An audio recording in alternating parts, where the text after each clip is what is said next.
Well, Sunday afternoon, of course, was a sad, sad day for the overwhelming majority of college football fans. In fact, it was sad for everyone who's not a Florida fan, particularly those of us with teams in the SEC. But Florida, of course, you know by now, did fire Billy Napier on Sunday. I talked a little bit about it in the Your Season Is Over video, but that's not really what that video was for. And then I waited. I was going to make this video yesterday, and then I'm like, well, let me wait because somebody else is probably getting fired on Monday. So let me just wait and make the sort of coaching video on Tuesday. Well, then nobody got fired yesterday. But we did have some interesting statements come out of Florida State and Wisconsin. But anyway, good morning. It's Uncle Lou here. That's right. It is me, Uncle Lou, live on YouTube. Hey, I'm almost to 75,000 subscribers. So if you're watching this video and you're not subscribed, make sure you hit that subscribe button. It's free. It really helps the channel. Even if you think you're subscribed, sometimes you're not. So make sure you check it. Hit the thumbs up. And let's talk about some of these coaching situations. Billy Napier out at Florida is not a big surprise. It was surprising that it didn't happen last year, honestly. He has not been good at all in his time at Florida. That's an understatement. He's got a losing record overall there. Really, really struggled. Did pull off a couple of unexpected wins at the end of last season. And I guess that's what saved his job. Either that or Florida just didn't have the money to pay the buyout last year, but they have managed, of course, to come up with it. Now they're going to pay him $21 million now to not work. So chump change compared to what Penn State recently paid James Franklin to sit at home on the couch and do nothing. They paid him 50, 60 million, whatever it was. So kind of a deal here to get rid of Billy Napier. But I mean, this had to happen. All jokes aside, about wishing Florida would keep him forever and all that kind of thing. This had to happen. It wasn't a good hire. It didn't work from the beginning. He was a little bit too stubborn and hard-headed. But to be honest with you, sometimes I'm willing to give coaches some benefit of the doubt on that, the stubbornness and the hard-headedness, because in a lot of cases, that stubbornness and that hard-headedness, that sort of drive to succeed, the internal sort of belief in yourself like that, is what gets coaches to the point where they're offered those types of jobs to start with. But the play calling issue at Florida just became a huge problem. I don't ever like it. I feel like there are too many responsibilities spread across too many different areas in terms of a head coach that they're responsible for to basically take on an additional full-time job, which is an offensive coordinator, a play caller, right? You might be a great play caller. And if you are, and you really want to call plays, be a high-level elite offensive coordinator and make, $1 or $2 million a year somewhere. Once you make the decision that you're going to be a head coach, I sort of feel like that's what you should be, is the head coach. And part of a head coach's job is delegating responsibility to coordinators, position coaches, assistants, and the basically 100 or so staff that you have underneath you. And Billy Napier was just never willing to do that. He was hired and named himself the play caller. And despite Florida having a pretty bad offense every single year he was there, he refused to give up the play calling duties right up until the very end. He was constantly asked about it. He was asked about it last year. He was asked about it last offseason. He's been asked about it in every press conference this season, and the answer is the same every single time. He said, I feel like me calling the plays gives us the best chance to win. Well, you're not winning. So if that's the best chance to win is you calling the plays and that's the product we're seeing, it's clearly not working. Texas and Steve Sarkisian are going through a similar thing right now with some of the Texas media and some of the Texas fans. And look, I think Steve Sarkisian's one of the best play callers on the planet. But once you make the decision to become head coach, there are so many other responsibilities that you have as a head coach outside of calling the plays minute to minute during a game. I don't feel like you really can adequately do both. I feel like you need to choose one or the other. But I try to give head coaches a little bit of benefit of the doubt in the beginning when they decide they want to be their own play caller, because that hard-headedness and that stubbornness, in a lot of cases, is what got them to the point that they're at. There's some obvious sort of anti-examples here. You take Kirby Smart as an example, widely considered one of the best defensive minds in college football, not just now, but even going back to his time at Alabama. He never once considered being his own defensive coordinator once he was hired as head coach at Georgia. There hasn't been one day that Kirby Smart has been head coach at Georgia, where he didn't have a defensive coordinator that called the plays on Saturday. Now, that doesn't mean that Kirby can't get involved in defensive game planning and recruiting and scheme and overall defensive philosophy. Of course, that's a head coach's job. You have to know and have input into every area of your team. And Billy Napier could have done that offensively. Steve Sarkisian now could be doing that offensively. These coaches are choosing not to. And in a lot of cases, it ends up costing them their job. Jimbo Fisher's another example at Texas A&M. Offense got worse and worse almost every single year he was at Texas A&M. He had a play chart and a playbook that was 6 inches thick, and it wasn't working. And he just refused to give up play calling duties until it was too late. They finally forced him, basically, in his last year to hire Bobby Petrino, but it was too little too late. And it was a bad year, and he was fired. And now Billy Napier has met a similar fate. Hugh Freeze at Auburn, offensive guy. He's had one of the worst offenses in the SEC all 3 years he's been at Auburn, and I'm shocked he has a job today. I thought for certain he would be fired Sunday, and then when he wasn't, I said, well, they're letting Florida have the firing news today. They'll fire Freeze tomorrow, which was yesterday, Monday. And of course, that didn't happen. It's kind of nothing. Going backwards a little bit now to Florida State and Mike Norvell, same thing. I thought, okay, if he didn't get fired Sunday, maybe he'll get fired Monday. And if he doesn't get fired Monday, maybe Florida State just doesn't have the money. Florida State's been crying and complaining for a couple of years now about their financial situation and money and TV contracts and ESPN and suing suing their own conference and all these kinds of things. And now they're looking at a situation where they'd have to pay Mike Norvell $50 or $60 million if they want to fire him. So the fact he's still there makes me think maybe they don't have that money, or at least not that they're willing to spend on a coaching buyout. These schools have to pay $21 million a year to the players now. And even though we like to think that these schools have unlimited money, not all of them do. In fact, none of them do. They all have a ceiling somewhere. It seems like no one ever hits it, I guess. But instead of firing Mike Norvell over the weekend or on Monday, Florida State's athletic director, of course, issued that basically death sentence. Anytime your athletic director has to come out and issue like a statement of confidence in you, that tells you you're pretty much on the way out. It's almost become a running joke in the sports world now that if you get a vote of confidence from your athletic director, that means you're likely on the way out. You don't ever hear, think of whoever you think is doing a really good job as a head coach and is in no danger. Like there's whatever coach you go, there's no way that coach is getting fired. Kirby Smart, Ryan Day, whatever coach you think. You know what you're not going to hear? You're not going to hear Kirby Smart's athletic director walk to a podium on a Monday and go, I just want to let everybody know we have full confidence in Kirby Smart. You're never going to hear that from somebody like that, right? It's Mike Norvell. Wisconsin, same thing happened at Wisconsin with the athletic director. So it's the dreaded sort of vote of confidence. And Florida State basically has said, we're not going to fire you now. We're going to wait till the end of the season, and we're going to do like a top-down assessment of the entire football situation and decide what to do from there. I think that's a dangerous sort of game to play. Signing day now is the second week of December. I mean, they have a signing day in February still, but something like 90 or 95% of the top 300 athletes in the country every year out of high school are now signing in that early signing period in December. If you're a high school recruit with an offer from Florida State and you're committed to Florida State and you see what's going on this year and you see the athletic director basically come out and say, we're probably going to fire Mike Norvell, but we're not going to announce it until after the regular season, which is Thanksgiving weekend, basically the 1st of December, As a high school recruit, how do you not uncommit from Florida State and look around somewhere else? You have no idea at this point who the head coach of Florida State is going to be next year. I've said this for a long time.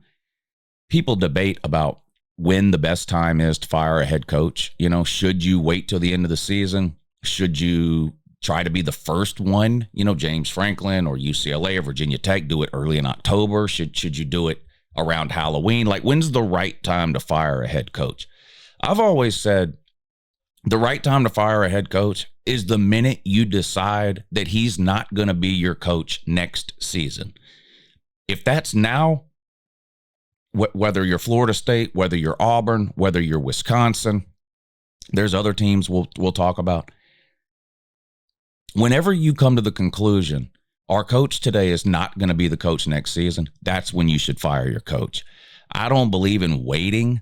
You could make the argument that Florida taking that approach last year cost them an entire season, this season. I think they were ready to fire Billy Napier around this time last year. I think they decided to wait till the end of the year. And what happened in the last month of the season? Florida beat two ranked teams unexpectedly. They beat LSU and Ole Miss. And so then, you're the Florida athletic director. You're sitting around going, well, he turned it around. He had a couple of big wins in November. DJ Lagway's a freshman quarterback. He looked good at times. We better keep him. And now you fast forward to this season, and it's a total flush. It's a total waste. And you're looking at a situation now at Florida where they have pretty much wasted 2 years of DJ Lagway under Billy Napier. Next year will be Lagway's third year. Will he even be at Florida next year? Now, who knows? But anyway, so that's my sort of general answer about when's the best time to fire a coach. The minute you decide he's not going to be your coach next year, that's the best time to fire him. Now, you have to take the calendar into consideration. So you've got signing day, which starts the second week in December now, like I mentioned. And you've got a portal window that opens up the first week of January, right?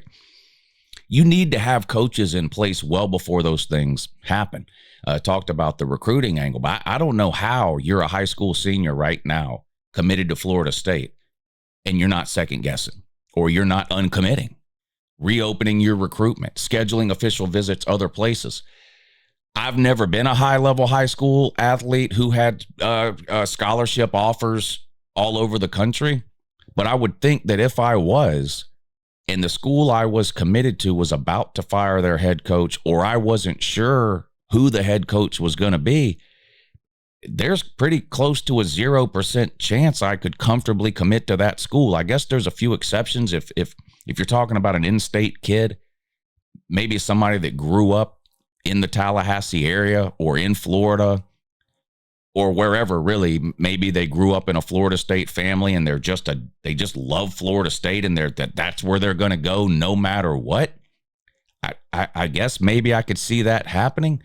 But boy, you're taking a big risk as a high-level high school athlete if you commit and enroll in a school where you have no idea who the head coach is going to be. Because you got to remember, it's not just the head coach that's getting changed out. So let's say you're a linebacker or a quarterback, whatever position you are. You don't know who your coordinator is going to be. You don't know who your position coach is going to be. You don't know who the medical staff is going to, you don't know who anybody is going to be at that school. So these teams that are firing their coaches now, it's a risk reward. The reward is you're sort of first in line. Penn State, now Florida, Virginia Tech, UCLA, Oklahoma State. So you're starting your coaching search earlier.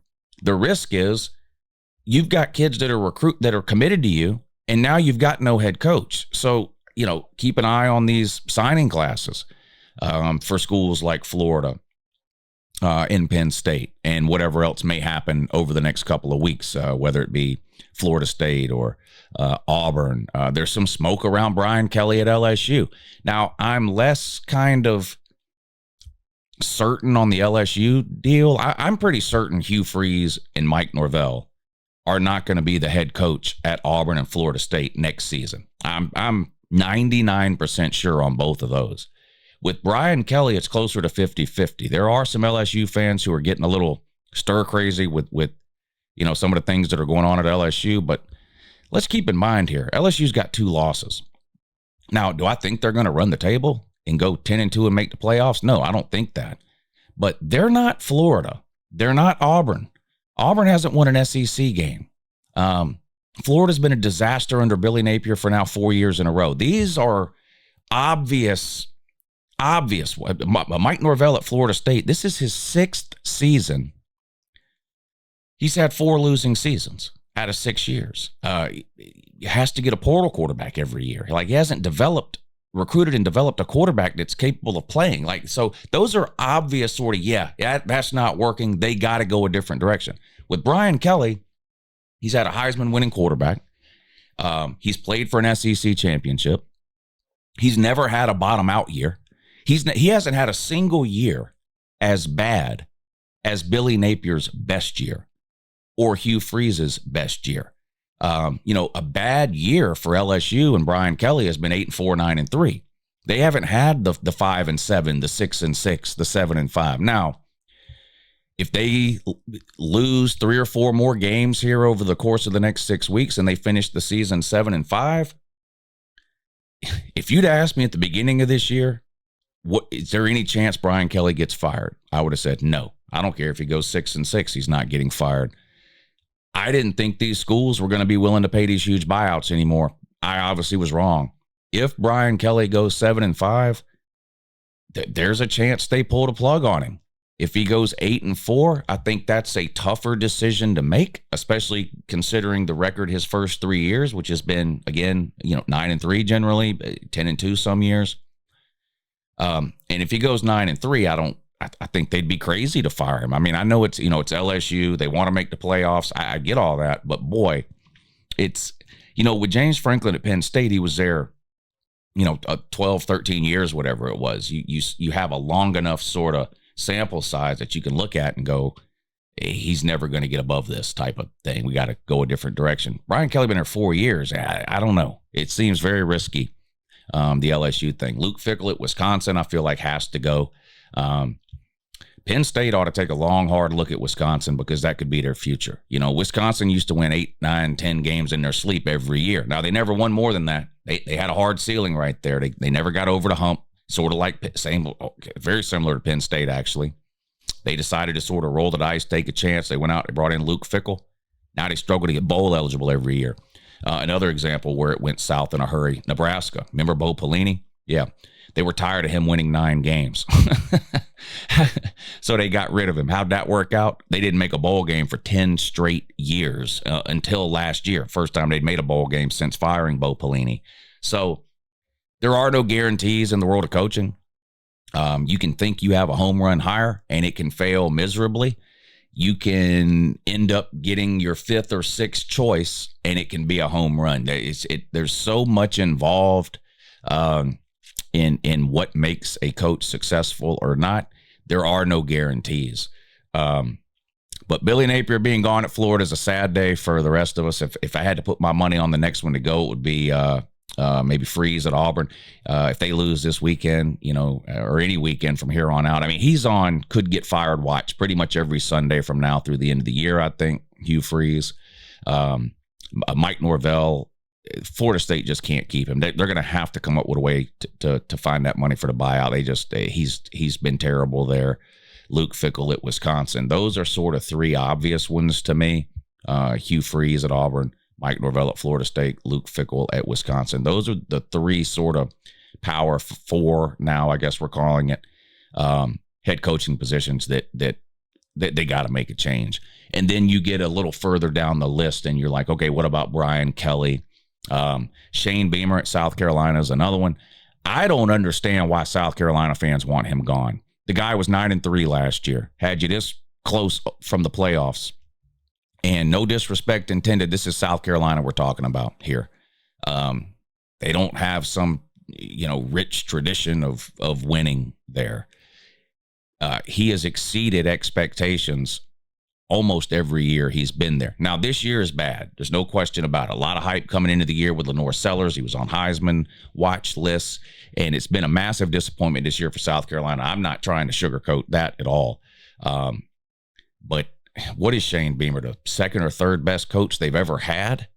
I don't know if after one sort of bottom out year, it would be a smart move for South Carolina to move on. Now, that decision may get taken away from them. The Virginia Tech job is open. Shane Beamer has ties to Virginia Tech. It's sort of a legacy thing from his dad who coached there forever. So maybe Shane Beamer and South Carolina come to some sort of understanding and Shane Beamer agrees to step down and takes the job at Virginia Tech. I don't know. But short of that happening, I don't think under any scenario South Carolina should just fire Shane Beamer because he's having a bad year. I think that would be a bad move. A bad move for South Carolina. As far as who's going to take these coaching jobs, you're looking at Florida. Lane Kiffin, I think, has to be on the top of the list. There's some talk about James Franklin, Alex Golish, Marcus Freeman at Notre Dame has been mentioned with both Penn State and Florida. I'm going to be honest, I don't see Marcus Freeman leaving Notre Dame. Now, I say that, and 2 years ago, the head coach of Notre Dame voluntarily left to take the job at LSU. The head coach at Oklahoma voluntarily left to take the job at Southern Cal. So it's not unprecedented that a head coach at a sort of big job voluntarily just leaves to take what they consider to be a better job somewhere else. I'm not saying Florida's a better job than Notre Dame. I don't think it is. In fact, I think Florida's a pretty bad job right now. The fan base is extremely short-tempered right now. They're a lot like the Tennessee fan base was around the Jeremy Pruitt time. They're tired of losing. They have zero patience. They're not willing to wait for some coach to come in and have a 3 or 4 year turnaround. With the portal the way it is now and NIL, they want results immediately.